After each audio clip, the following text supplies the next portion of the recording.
Hola, buenas. ¿Cómo les va?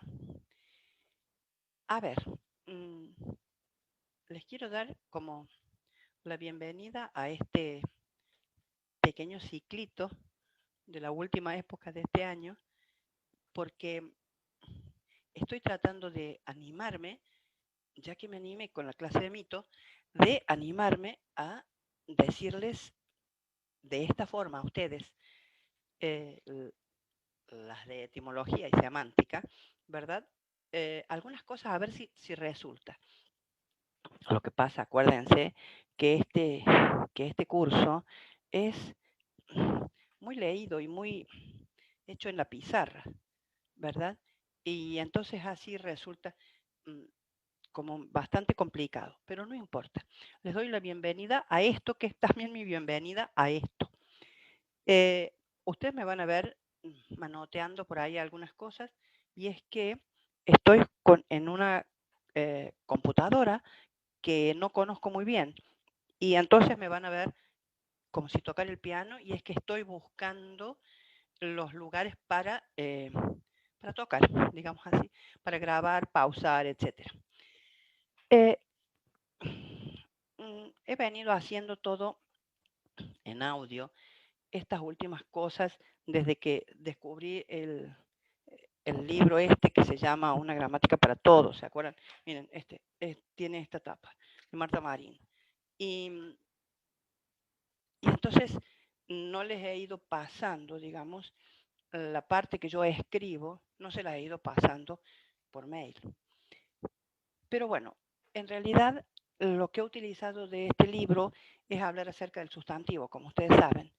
Y del sustantivo hemos visto la parte de género, que era lo que yo les decía, que a mí me interesaba que ustedes tuvieran como fundamento.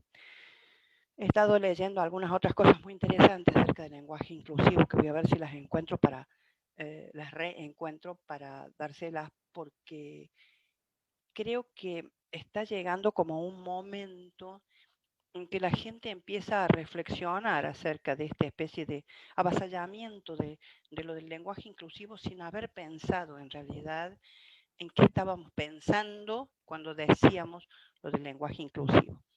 Pero bueno, eso fue una especie de como de motivación para mí para decirles lo del género del sustantivo. Y lo que me faltaría para redondear el tema, ya que estamos en sustantivo, es hablar sobre el número. Es una cosa poquita que ahora les voy a ir leyendo y se las voy a ir explicando, porque después me gustaría probar. Yo los otros días les mandé, les cuento que acá tengo una gran taza de cortado en jarrón, como ven que me han convidado, y porque es mi defecto, mi lo que fuere, pero lo necesito de vez en cuando. Lo que pensé es que, como les mandé los otros días, todo lo de mitología greco-latina y lo de palabras que tuvieran historia, que es una cosa que ya hemos visto el año pasado bastante, pero que de todas maneras conviene refrescar y ya que tenemos estos apuntitos, aprovecharlos por lo menos hasta fin de año e ir agregando lo que se pueda, algunas otras cosas. Entonces después voy a hacer una pausa y voy a empezar con esto de la etimología grecolatina y algunas palabras. Lo voy a dividir en varias partes porque son muchas palabras, evidentemente, y voy a ir agregando. Entonces, cuando yo hago la pausa, si ustedes quieren, eh, que también ustedes pueden pausar, obviamente, ustedes lo que tendrían que hacer es ver de buscar esos apuntes, tener esos apuntitos a mano para que así se van guiando simplemente. Bien, vamos a comenzar con eh, el número en el sustantivo. Marta Marín dice lo siguiente.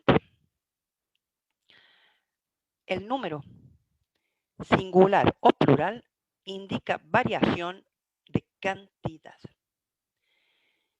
¿Esto qué significa? que el singular indica un objeto y el plural más de uno. Bien, ¿qué es esto? Que tenemos los siguientes ejemplos. Lápiz. La palabra lápiz indica una unidad. Si yo le agrego una sufijación final y pongo es, vamos a tener lápices. Por supuesto que ahí tendríamos que ver la variación de Z en C, etcétera, pero eso a los fines de la ortografía. Ahora lo que nos interesa es ver la parte de la cantidad. Entonces, lápiz, una unidad. Lápices, más de una unidad, o sea, de 2 en más, ¿verdad? Yo especifico después la cantidad. Por ejemplo, 4 lápices. Puedo decir un lápiz, pero puedo también decir el lápiz y estoy refiriéndome a uno solo. Muy bien. O la palabra auto, por ejemplo. Si le agrego ese fonema S, entonces tengo autos, plural. Muy bien. Eso es en general cómo se hace, cómo se pluraliza, digamos así. Pero también tenemos algo así como expresiones que en los plurales son muy enfáticos y que realmente no los usamos en el singular. No obstante, la palabra fuera de la expresión tiene su singular, pero que a los fines de la expresión enfática no se utiliza en singular y sí se utiliza en plural. Ejemplos. A oscuras. ¿Ven? Oscuras. Muy bien. A tientas. A solas. Claro que existe la palabra sola, evidentemente, pero en la expresión enfática yo tengo que decir en el plural, a solas. O, por ejemplo, de buenas a primeras. ¿Mm? O estar en las últimas. Son expresiones que se utilizan en el plural, pero que efectivamente la palabra suelta puede funcionar en el singular. De todas maneras, para hacer el plural de esas palabras sueltas, se colocan ciertos y determinados sufijos. Muy bien. Hay otro grupo de palabras que parecen plurales de otras en singular, pero que en realidad son palabras diferentes con diferentes significados. Bien, por ejemplo, estar en celo. Estar en celo es una palabra, la palabra celo, ¿no es cierto?, que parecen que está en singular, evidentemente, pero que si yo la digo en plural, va a aparecer el plural de la palabra celo, pero en realidad es una palabra distinta. Fíjense, estar en celo. Es decir, esta perra está en celo. Bien, y ahora yo digo, la señora tiene celos de su marido. Esa palabra celos es exactamente igual a la palabra celo del primer ejemplo. Y sin embargo, no es una palabra que se corresponda en el significado. Ojo con eso. Por ejemplo, tener esposa. El señor tiene una esposa. Pero llevar esposas es otra cosa diferente y la palabra es exactamente lo mismo. Les digo una ultimita. Por ejemplo, tener honor y hacer honores. Fíjense, entonces, estar en celo, tener celos, tener esposa, llevar esposas y tener honor, hacer honores.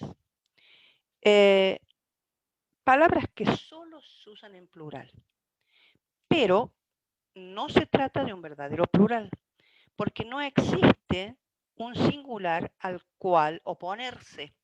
Es más o menos lo mismo, son palabras que existen en plural, pero no en singular, expresiones que en el plural existen, pero en el singular no se utiliza como expresión enfática, y ciertas y determinadas palabras que tienen singular y plural, pero que cuando yo las utilizo en distintas expresiones, a la misma palabra, la expresión cambia. Estas, en cambio, son palabras que solo se usan en plural, pero no se trata de un verdadero plural, porque no existe un singular al cual se opone. Fíjense, Albricias.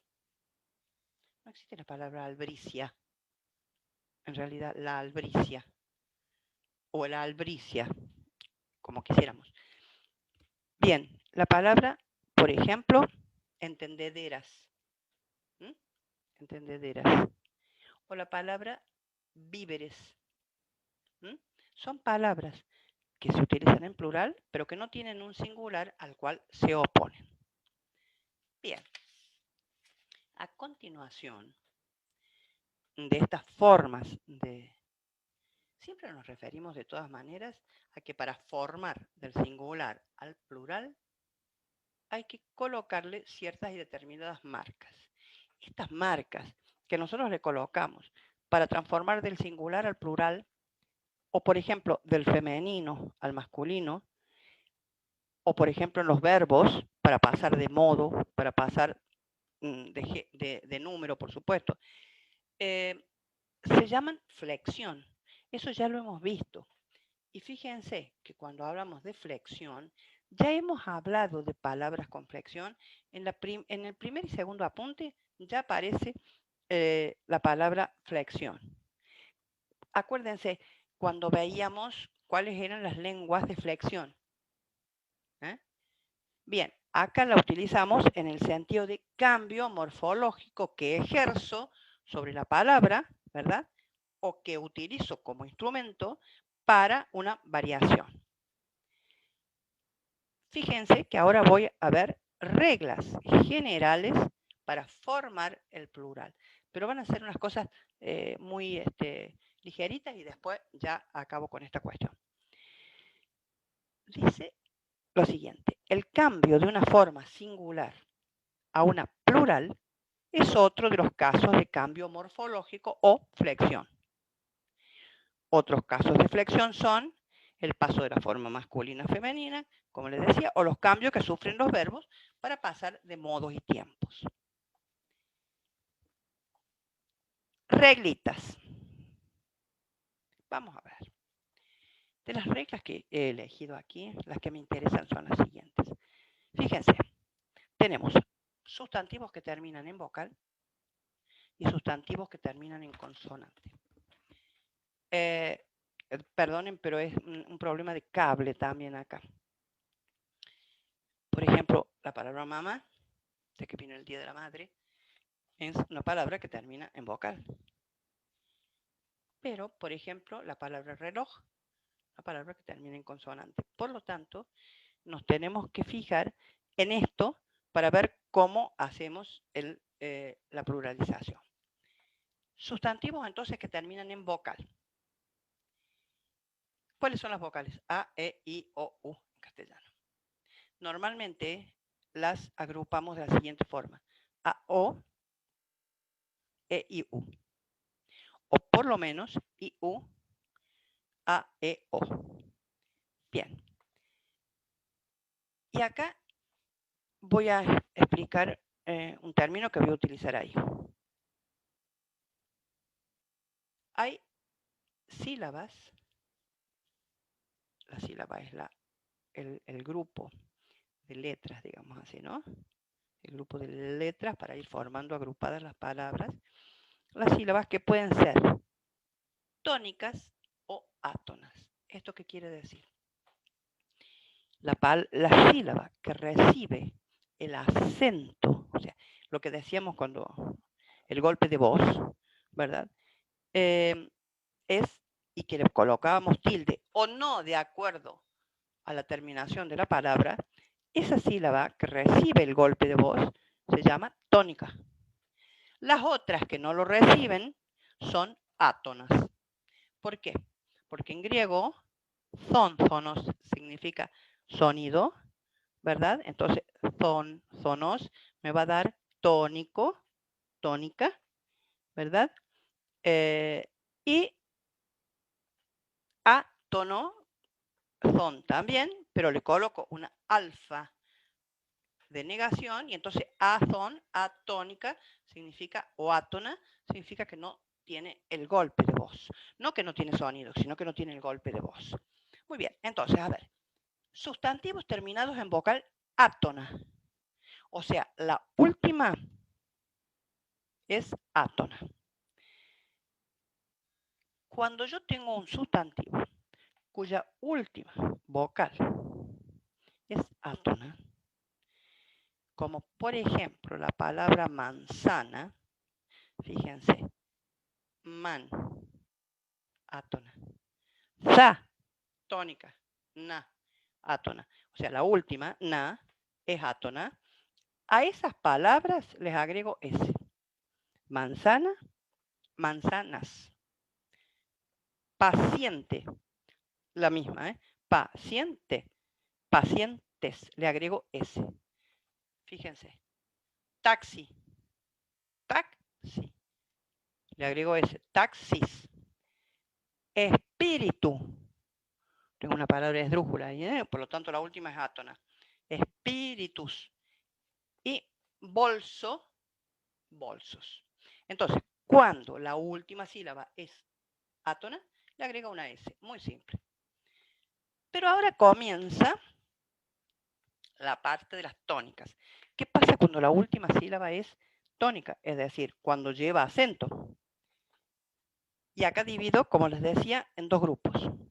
Por un lado, el grupo IU y por otro lado, el grupo AEO. Si el sustantivo termina en I o en U tónicos, lo que agrego es una S. I, U tónico, agrego S. Por ejemplo, israelí. Y tónica. ¿Qué le agrego? Es. Israelí es. Hindú. Tónica la U. Hindú es. Otro ejemplo que ella da. Maní. Maní es. Y otro ejemplo. Ombú. Ombú es. O sea, que cuando la palabra termina en I o en U con golpe de voz, le agrego es. Yo creo que no es tan difícil porque normalmente lo decimos así, no hay mucho error en eso. Pero bueno, es nada más que para recordarlo. Y en cambio, la letra final es A, E, O, tónica, dice lo siguiente, se agrega simplemente S como las átonas. Por ejemplo, bebé, N, bebés, sofá, sofás, café, cafés, bongo, y acá me equivoqué yo, café, cafés. ¿Está? Bien, y me equivoqué porque acabo de leer de pronto que ya pone bongo y al lado pone bongoes. O sea que tengo que verificar esto de bongo, lo mismo que lo de maní, que vi antes que dije maníes, porque hay una regla que dice maníes o manices. Esa la tengo que buscar un poquito. En cuyo caso, esto de bongo sería más o menos lo mismo, bongos o bongoes, depende. Eso lo dejo para mi deber y después se los cuento. Hasta ahora entonces vimos sustantivos que terminaban en vocal. Ahora vamos a ver lo ultimito, los sustantivos que terminan en consonante. Por ejemplo, club, clubes, sal, sales. La regla general dice que a los sustantivos terminados en consonante o se les agrega es para formar el plural. Pero también acá rescatamos una semiconsonante semivocal que es la Y. Ustedes saben, porque a veces funciona como I, en el caso del ley, ¿verdad? El sonido es de la I, caso del ley. ¿Cómo hacemos el plural? Le agregamos es, ¿verdad? Como en el caso de club. Club, clubes. Acá, ley, el plural como es leyes. Y ahí vemos cómo funciona la I semivocal, semiconsonante en cuanto al sonido. Ahora, hay otras palabras. Les voy a decir más o menos. La palabra tesis. ¿Cómo hace el plural la palabra tesis? Igual. La tesis, las tesis. Tórax. El tórax, los tórax. El lunes, los lunes. ¿Qué pasa acá? Si se trata de palabras graves o de palabras esdrújulas que terminan en S como dosis, por ejemplo, o en X como tórax, la terminación no cambia. Y lo que uno hace es colocarle al lado un artículo o un adjetivo para, lógicamente, especificar el número. Entonces, decimos lo siguiente. La tesis fue perfecta.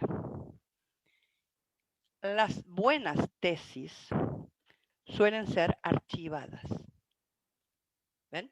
Entonces le coloco al lado un adjetivo o un artículo, con lo cual yo logro especificar bien el número de ese adjetivo, de ese sustantivo. Ahora, una de las últimas cositas. Aunque me gusta lo de los compuestos, pero de todas maneras, a ver. La palabra tos es monosílabo. ¿Cómo hago el plural? Las toses. Box. ¿Cómo hago el plural? Boxes. Una res. Varias reses. El sustantivo terminado en S o en X, igual que lo anterior.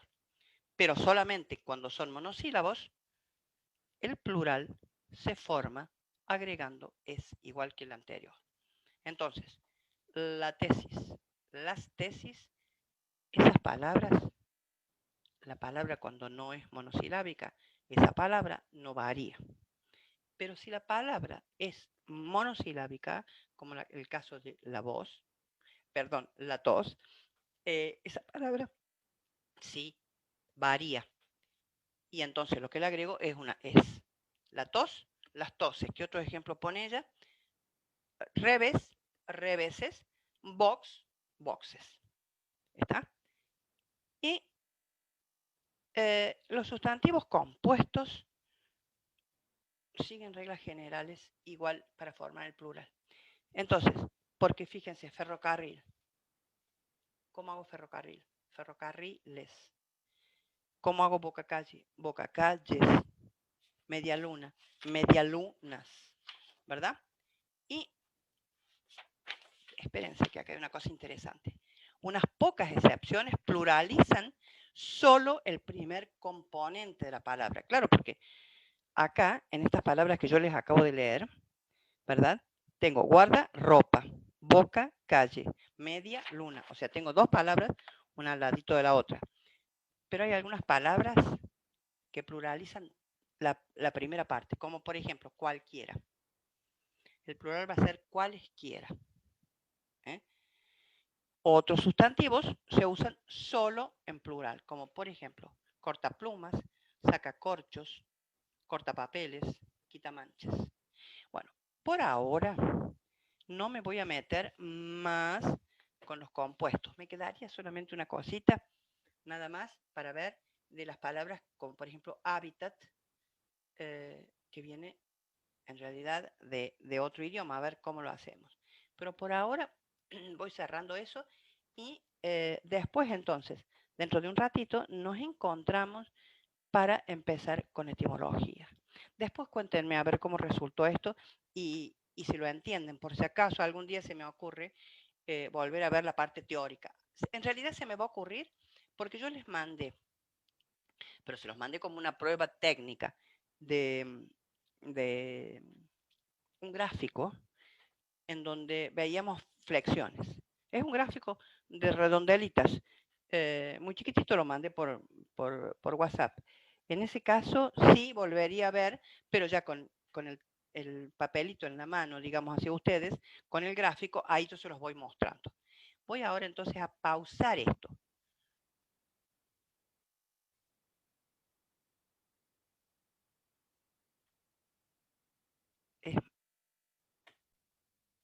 Bueno, van a ver que ahora reanudo, perdón, la grabación. No sé si esta parte saldrá bien porque estamos trabajando sin luz y solamente con la tensión muy baja, por lo tanto no sé cuánto puede estar grabando esto. Si no, bueno, lo vuelvo a grabar y he tenido que abrir, como ven, toda la parte de atrás para que me entre un poquito de luz del atardecer. va de la tardecita. Así que la parte, digamos, visual va a salir medio rara, pero bueno, voy a tratar de leer con aquella otra luz. Lo primero que quería ver ahora es, ustedes se acuerdan que yo siempre digo, yo con mi enamoramiento del mito griego, eh, siempre estoy volviendo a la etimología griega y a la etimología latina. Y por supuesto que lo que les mandé es sobre etimología greco-latina. La primera de las páginas que ustedes tienen es una página de explicación muy, digamos, eh, muy general, nada más, que dice lo siguiente. Influencia de la mitología y la historia griega y romana en nuestra lengua. Los griegos veneraban a muchos dioses. Cada uno de ellos tenía bien definidas sus funciones. El soberano de todos era Zeus, solo limitado en su poder por el destino, que sería la Moira entre los griegos, o las Parcas. Estos dioses se caracterizaban por las mismas cualidades y vicios que tienen los hombres, pero eran inmortales, felices, jóvenes y casi todos hermosos, de acuerdo con el concepto griego de belleza como un atributo divino, obviamente. En su religión oficial, los romanos adoptaron a los dioses griegos, cambiándoles nombre y algunos atributos. Más que cambiándoles los nombres, lo que hicieron fue asociar los dioses que ellos tenían. El romano tiene poca historia mitológica, poco, digamos, discurso mitológico. No fue su fuerte precisamente. Y entonces, cuando se encontraron con el mundo mitológico de los griegos, con esta explicación tremenda del mundo, de las primeras causas, de los primeros principios de los griegos, asociaron sus dioses, que tenían unos atributos, digamos, normales, con aquellas historias de los griegos. Entonces, ese Júpiter de los romanos, ¿cierto?, fue asociado al Zeus griego. Y Minerva, por ejemplo, fue asociada con Atenea, y así Juno con Hera, etc. No es que los romanos no tuvieran divinidades, al contrario, tenían una religión muy fuerte y con mucha, digamos, mucho fundamento de tipo legal, fundamentalmente. Pero lo que hicieron fue, digamos que entender, aceptar y apropiarse de todo ese fundamento mítico que tenían los griegos. Las creencias religiosas y antiguas leyendas inventadas por ellos forman en su conjunto lo que llamamos mitología. Bueno, ustedes saben que cuando uno dice inventar, no es que se invente por alguna razón, no es una ficción neta, sino que es realmente la respuesta que ellos tienen para su mundo, ¿verdad? Voy a tratar de probar a ver si volvemos a tener luz. No, evidentemente no, por lo tanto sigo de esta forma. El mito y el hecho histórico greco-romanos han generado un gran número de vocablos españoles, infinidad de términos y expresiones que se han hecho clásicos en nuestro lenguaje ordinario y culto y se han originado de aquellos. Los acontecimientos históricos y las concepciones míticas forman parte de nuestra herencia cultural. Expresiones como enfermedad venérea, el cuerno de la abundancia, la manzana de la discordia, caja de Pandora, el caballo de Troya, etc., nos hablan de esa realidad. Bien, esa es digamos, la introducción. Ahora solamente vamos a ver algunas palabras, así nos queda para las otras, cuando esté mejor grabado. Y porque estoy en medio de una especie como de penumbra con mucha luz de aquí, y entonces me resulta un poco dificultosa la historia. Está volviendo la luz. Vamos a ver dentro de un ratito. Pero bueno, por lo menos empiezo con estas palabras. La primera de las palabras que ustedes tienen es Adonis. Quiero hacer una aclaración. Ustedes van a ver que el texto viene en un tipo de letra, es decir, la explicación, y después viene como un ejemplito o una aclaración, como si fuera una moraleja, ¿verdad? En otro tipo de letra. Esas moralejas no las tomen muy en cuenta, porque en realidad las hicimos en un momento en que valían, pero después fueron quedando chicas, cortas y un poco rengas en algún sentido. Adonis, adolescente de maravillosa belleza, amado por Afrodita. Yendo un día de caza, Adonis fue acometido por un furioso jabalí que lo mató. La diosa acudió a salvarlo y al ver que era demasiado tarde, convirtió su sangre en flores. Era tan grande su aflicción que Plutón, el dios del Hades, otorgó a Adonis el privilegio de permanecer todos los años, 6 meses sobre la tierra. En su honor, se celebraba anualmente un festival que constaba de 2 partes. Una, lamentándose de su partida, y otra, regocijándose por su retorno. Es muy bonita el mito del cuento de Adonis, el relato ese, ¿no es cierto?, de la relación de este jovencito con esta divinidad y de ese profundo amor que le dedicó esta divinidad. Bueno, ahí dice en la otra letrita, como yo les decía, Adonis actualmente se le llama Adonis al que tiene una presencia física extraordinaria. Sí, ya no tanto, pero en nuestra época decimos, ay, es un Adonis, ¿cierto? Por ejemplo, veíamos allá a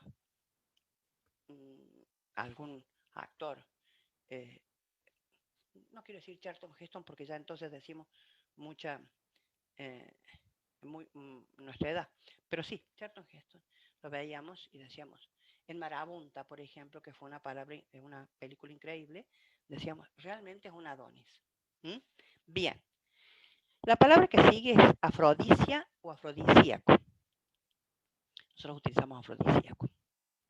Vocablos originados de Afrodita, diosa griega del amor y la belleza.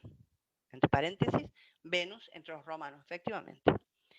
Su nombre, el nombre de Afrodita, proveniente de espuma, alude a la creencia de que fue formada, con espuma de mar, en tanto que la Ilíada la considera hija de Zeus y Dione.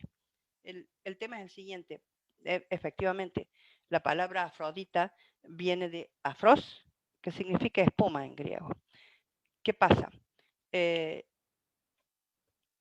Cuando Uranus había engendrado ya muchísimas, entre comillas, creaciones a la Tierra, ¿verdad? Es decir, permanentemente la Tierra estaba recibiendo el esperma de Uranus y produciendo cosas, llegó un momento en que Gea dijo basta. Y entonces le pidió a Cronos, que era el menor de los hijos que de toda esta cantidad de hijos y de producciones que habían sucedido, que por favor le diera una mano en esto de la producción, y como no se podía matar al padre todavía, ¿verdad? No era la idea esta de matar al padre, sí hace algo que realmente impide las futuras creaciones, que es castrar al padre. Entonces, lo que hace es toma una hoz que le dio Gea, lo castra al padre. Al castrarlo, y claro, el pene cae al mar, del esperma que se desparrama sobre Ponto, que es la onda del mar, nace Afrodita. Es decir, de esa espuma, que es el esperma, ¿verdad? Que cae sobre Ponto, nace Afrodita. Afrodita es la nacida de la espuma del mar. Bien, de la sangre que se derrama, por supuesto, de la castración, nacen las arpías y nacen una parte como oscura y nefasta de esa castración. Pero de todas maneras, Afrodita etimológicamente viene de afros, que significa, afros, perdón, que significa, no, luz no vuelve, que significa espuma. Muy bien, se la considera, voy antes, esposa infiel de Hefesto, Vulcano para los romanos, tuvo numerosos amantes divinos y humanos. Se la considera protectora del amor sensual, que se ha representado cabalgando un macho cabrío, símbolo de la lujuria. La afrodisia, en la patología actual, es la alteración del apetito sexual.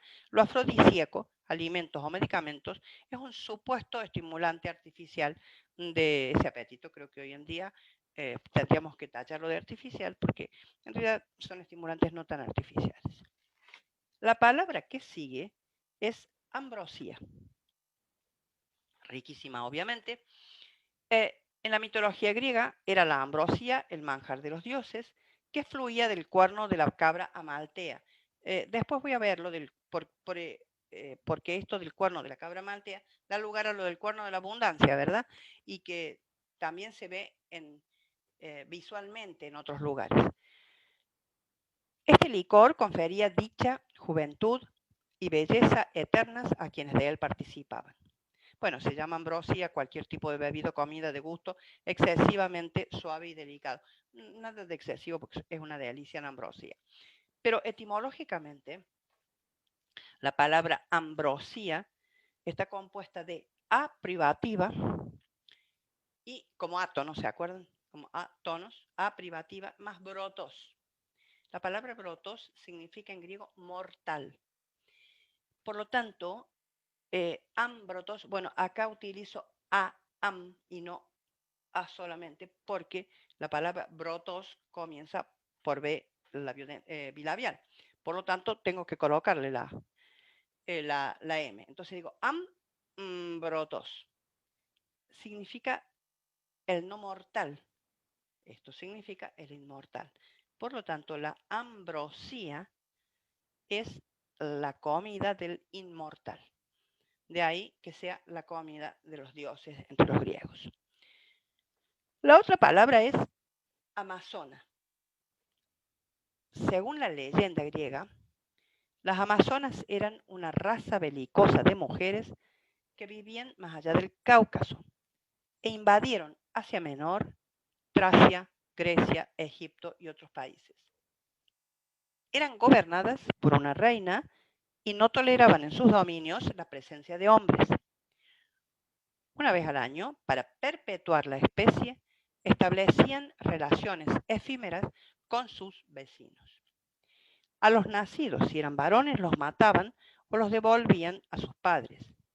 Las mujeres eran conservadas y adiestradas celosamente en el arte de la guerra. Se decía que para manejar mejor el arco se estirpaban el seno derecho. Esto, fíjense que la propia palabra amazona proviene efectivamente de la palabra mazón, como dice entre paréntesis, de ahí su nombre, dice as, que significa sin, esta alfa privativa, y mastos, que significa pecho. Por lo tanto, la amazona era esta mujer que en el manejo del arco, ¿verdad?, necesitaba de esa situación. Y por último, voy a ver la palabra arpía, pájaro loco y rapaz de la mitología griega. En su origen, las arpías eran personificaciones de los vientos tormentosos y rápidos. Se las describe con brazos y pechos de mujer, con garras y alas de ave. Los escritores posteriores las describían como monstruos alados y horribles. En nuestro medio se llama arpía a una mujer muy fea o a la que conspira constantemente contra los demás. Voy a interrumpir un poquitito ahora para ver esto de la luz.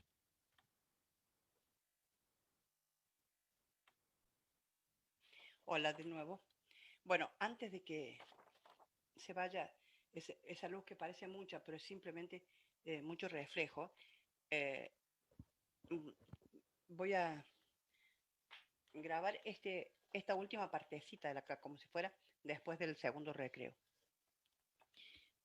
Busquen las hojas que dicen palabras con historia. Ahí en palabras con historia, la primera palabra que aparece es asesino.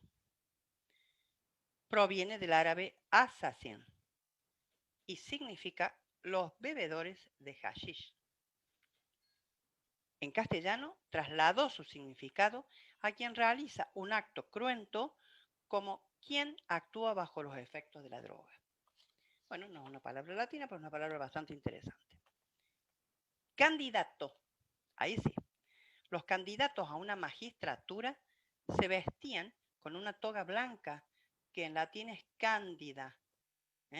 La cándida, la toga blanca, era la que realmente daba imagen de honradez en el cargo que iban a desempeñar. Ustedes saben que siempre el color blanco es el color de la honradez, la transparencia, ¿no es cierto?, la pureza, etcétera. Y entonces, los romanos, cuando la persona, el magistrado, iba a asumir, ¿verdad? O sea que todavía era candidato, usaba una toga blanca, una toga cándida. Muy bien. La palabra dieta. La palabra dieta, les explica acá, régimen de alimentación prescrito por los médicos, también manera de vivir, régimen de vida, que en realidad es esto lo que significa en griego. La acepción de honorario que cobra un funcionario cada día en que está de comisión, eso lo decimos la dieta, ¿verdad? Parece derivar del sentido de lo que se le da para que coma. Pero el influjo de la palabra día hizo que se tomara por salario de un día asignado a profesionales y miembros de asamblea.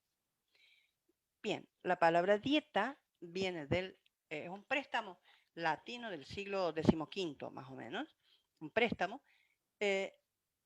La palabra latina es diaeta, pero esta proviene del griego. En el griego es diaita, que significa manera de vivir, régimen de vivir. Pero fíjense que ya Hipócrates, siglo IV, ya la utilizaba. Él tiene un libro sobre diaitas y unos aforismos en donde ya él nos explica qué es lo que uno puede hacer para vivir saludablemente. Y ya se utiliza la palabra en ese sentido. La palabra que sigue es hecatombe. Significa el sacrificio de 100 bueyes y en general sacrificio grande y solemne. ¿Por qué significa eso? Porque la palabra hecatombe viene del griego hecaton, que significa 100, y bos, que significa buey. Por lo tanto, hecaton bus, que sería la palabra original en griego, ¿verdad? Nos da hecatombe, que significa sacrificio de 100 bueyes. El año oficial, civil y religioso en Atenas comenzaba en julio, que se llamaba, no julio porque eso es un nombre romano, se llamaba el mes de Hecatombeon. Al final de este mes, porque sería el mes de las hecatombes, al final de este mes tenía lugar una fiesta anual que cada 4 años se celebraba con una solemnidad especial y duraba al menos 4 días. Cuando la procesión llegaba a la Acrópolis, delante del templo de Atenea, protectora de la ciudad, se sacrificaban 4 bueyes y 4 corderos. Obviamente, ahí no estaba el significado del hecatombe, sino en lo que sigue. Luego se degollaban tantas vacas como fuese necesario para alimentar a toda la ciudad. En la actualidad tiene un sentido figurado de matanza, mortandad de personas en un desastre o muchas víctimas. Pero en realidad donde, por ejemplo, nosotros podemos leer el significado primero de la palabra hecatombe es en la Ilíada. Ahí nomás en el libro primero, un sacerdote llamado Crises, un sacerdote de Apolo, se presenta en el campamento griego para que le devuelvan a su hija, que se la habían robado como esclava.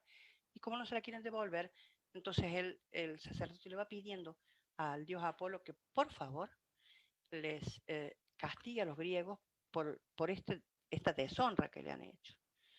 Y entonces Apolo comienza con un castigo terrorífico durante 9 días, etc. Y entonces le preguntan al sacerdote después qué se puede hacer para que Apolo revierta la situación, digamos así. Y entonces el sacerdote Calcante, que es el sacerdote de los griegos, le dice, lo que tenemos que realizar es un hecatombe a Apolo. Y entonces se toman 100 bueyes, evidentemente, se los coloca en las respectivas, digamos, espacios de transporte y se hace un gran sacrificio a Apolo para que corte con la venganza. Digamos, desde ahí nosotros tenemos la palabra hecatombe con ese sentido de cantidad impresionante. Bien, la otra palabra es hipócrita, viene de Hipócrates, que era el actor del teatro griego. Hipocresía era la acción de desempeñar un papel teatral. Ambas palabras provienen de un verbo griego que significa dialogar y contestar. Eso después lo voy a ampliar porque entonces vamos a hablar de la palabra persona, etcétera, que tiene como mucho que ver con esto, o la palabra máscara, ¿verdad? Que son palabras que nosotros utilizamos en castellano, pero que en su origen tenían un significado muy poderoso. La palabra iglesia, el término designaba originariamente no el lugar de reunión, sino la reunión en sí. Es una palabra griega, es eclesia, que era una asamblea convocada. Lógicamente, los griegos la utilizaban en ese sentido, y después, cuando el cristianismo asume las palabras griegas, sobre todo a partir de San Pablo, ¿verdad? Palabras griegas, para darles un enclave religioso cristiano, entonces la palabra iglesia comienza a significar no solamente la asamblea, sino el lugar donde se realiza. La palabra negocio es una palabra latina, viene de otium, que es el momento que el hombre tiene para descansar un poco el cuerpo y permitir que el espíritu y la mente, ¿verdad?, se tranquilicen. Es decir, no es ir de juerga, no es el ocio, no hacer absolutamente nada. No, no es eso, sino es permitirle a esa otra parte que nosotros tenemos que se relaje y empezar como a, digamos, matizar estos dos aspectos que entendían los griegos y después los romanos que tenía el hombre, ¿verdad? Pero claro, en la palabra ocio, si nosotros le colocamos la negación nec, que nos queda negotium, negocio, ¿verdad? Ya significa otra cosa, ¿verdad? No descanso, sino ocupación, ¿verdad? Bien. Y por último, la palabra ostracismo. Viene de ostracón. Viene de ostracón y es una palabra interesante porque en realidad es una institución política ateniense atribuida a Clístenes, siglo V, que permitía desterrar a un ciudadano por 10 años si así lo decidía la asamblea con un mínimo de 6.000 votos. El voto se realizaba escribiendo el nombre del que se deseaba desterrar en un trozo de cerámica llamada ostracón. Era una forma de control político de los dirigentes. Como ven, todas las palabras que nosotros utilizamos en política provienen de tanto de los griegos cuanto de los romanos. Bien, por ahora creo que está como prueba, creo que va a resultar. Voy entonces a despedirme de ustedes y ver cómo hago para cortar esta grabación y después nos encontramos en la próxima clase.